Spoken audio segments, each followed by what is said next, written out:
ظاہر ہے کہ نہ وہ کسی کی بات سمجھ سکتے ہیں نہ سن سکتے ہیں، اور وہ ایک بڑے استحکام کے ساتھ اور بڑے ایک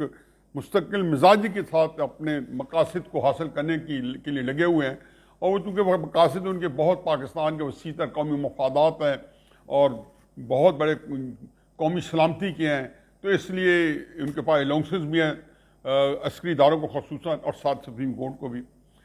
تو عمران خان صاحب جو ہیں آج کا الیکشن کمیشن کو آڑے ہاتھوں لے رہے ہیں. اس سے پہلے کہ میں الیکشن کمیشن کی بات کروں، مجھے مریم نواز صاحبہ کی آج کی پریس کانفرنس جو ہے کمال کی ہے.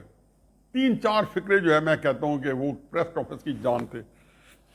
ایک تو انہوں نے بڑا خوبصورت فقرہ کہا کہ اسمبلی نے،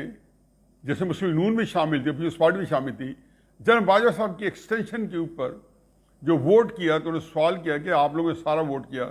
تو انہوں نے کہا کہ اس گناہ میں شریک نہیں تھی. پھر دوسرا الیکشن کے کمیشن کے حوالے سے جو میں نے بھی 2-3 باتیں کرنی ہیں، تو انہوں نے فرمایا کہ جی الیکشن کمیشن جو ہے وہ ریفارمز کا جب سوال کیا گیا حکومت ریفارمز چاہتی ہے، تو بڑا ہی خوبصورت جواب دیا مریم نواز صاحبہ نے. انہوں نے کہا ریفارمز، پہلی تو بات یہ ہے کہ جو اصل اس نظام کو تباہ کرنے والے لوگ ہیں، جو عوام کی رائے کو اپنے بوٹوں کے نیچے کچلنے والے لوگ ہیں، جو کہ مختلف طریقوں سے اس کو جو ہے ووٹ کی عزت کو پامال کرنے والے ہیں، اگر وہ نظام موجود ہے تو ریفارمز کیسی؟ ان کا مطلب یہ تھا کہ اگر آپ نے کسی کنویں کے اندر جانور گر جائے اور کنواں ناپاک ہو جائے تو حدیث سے مبارکہ ہے کہ اس میں سے 70 بالٹی نکال لیں تو اس کنویں کو پاک سمجھیں، لیکن 70 بالٹیاں نکالنے سے پہلی جو کڑی شرط ہے کہ وہ جانور باہر نکالا جائے. اگر جانور وہاں پڑے تو آپ 1000 بالٹی بھی نکال لیں تو پاک نہیں ہوگا. تو الیکشن میں ریفارمز کے بعد بقول مریم نواز صاحبہ کے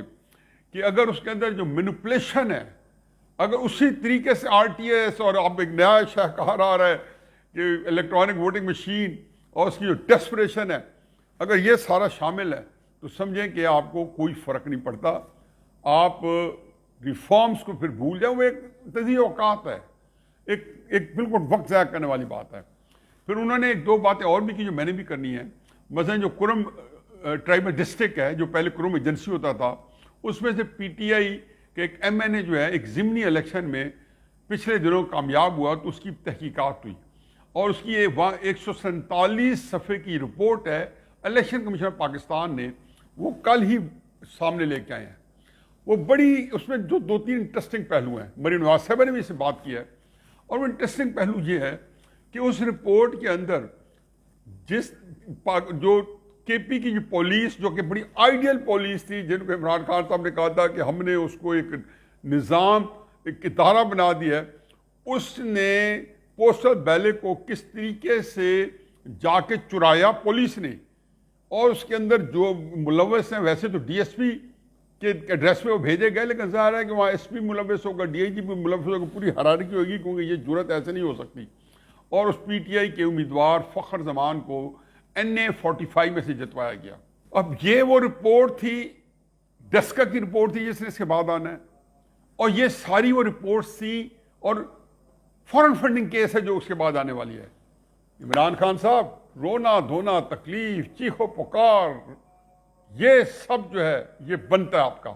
NA 45 کے اوپر جو رپورٹ آئی ہے وہ سمجھیں کہ ایک معمولی جھٹکا. ڈسکا کی رپورٹ جو ہے لائن میں لگی ہوئی ہے، چند دنوں میں وہ آنے والی ہے. وہ عمارت کو اس طرح ہلائے گی کہ سارے شیشے، کھڑکیاں، دروازے جو ہیں وہ بالکل ہوا میں معلق نہ جائیں گے. اور پھر جب فارن فنڈنگ کیس آئے گا تو پوری عمارت نے زمین بوس ہونا ہے. آپ کا یہ کہنا، حالانکہ یہ آئین کی سرین خلاف ورزی ہے کہ الیکشن کمیشن کے ممبرز وہ چاہتے ہیں کہ 2 ممبر کو اور جلدی سے اپنی مرضی کے نومینیٹ کریں، اور وہ کہتے ہیں جی الیکشن کمیشن کے خلاف ایکشن لے. وہ کس قانون، ایک وزیر اعظم کہہ رہے ہیں، وزیر کہہ رہے ہیں، وہ کس قانون کی تحت بات کر رہے ہیں؟ سپریم جوڈیشل کونسل پہ جا سکتے ہیں، جو ایک ادارہ ہے، وہاں چلے جائیں. لیکن یہ جو کہہ رہے ہیں کہ جی فلاں فلاں پہ پڑ جائے، جیسے میں کہہ دوں کہ جی مجھے کسی عسکری ادارے کے کسی بندے کو جو مریم نواز صاحبہ نے شارتن کنیتن کہا ہے، یا سپریم کورٹ کے اوپر ہم کہا جائے کہ جی جو بردر ججز ہیں وہ اٹھا کے بیٹھ کے اور ان کے خلاف ایکشن لے، کیونکہ ایک دو بندوں سے جو ہے وہ ہمیں شکایات ہیں، اور ان کی شکایت کون سی ہیں؟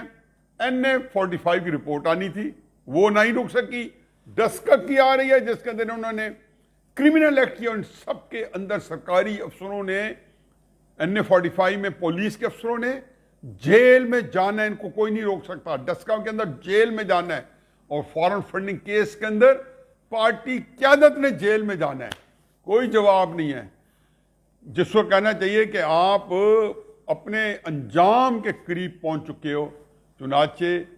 یہ فکرہ آپ کو بہت مہنگا پڑے گا کہ الیکشن کمیشن جو ہے کہ جو باقی ارکان ہیں دو، وہ اپنے election commissioner, chief election commissioner کے خلاف بغاوت کر دیں۔ یہ وزیر اعظم ایسا جو ہے اس کو فوراً ڈسمس کر دینا چاہیے، اس کے خلاف نااہلی کا جو ہے کیس کرنا چاہیے سپریم کورٹ میں۔ میرا خیال ہے کہ اگر یہ نہ کیا گیا تو پاکستان کو بہت ہی مہنگا پڑے گا۔ الیکشن کمیشن جو ہے وہ دندنا رہا ہے، اور مریم نواز صاحبہ کا جو فکرہ کہ میں ایکسٹینشن کے چیف آف آرمی اسٹاف کی توسیع کے گناہ میں شریک نہیں تھی، سونے سے تولنے کے برابر ہے۔ وما علینا الا البلاغ۔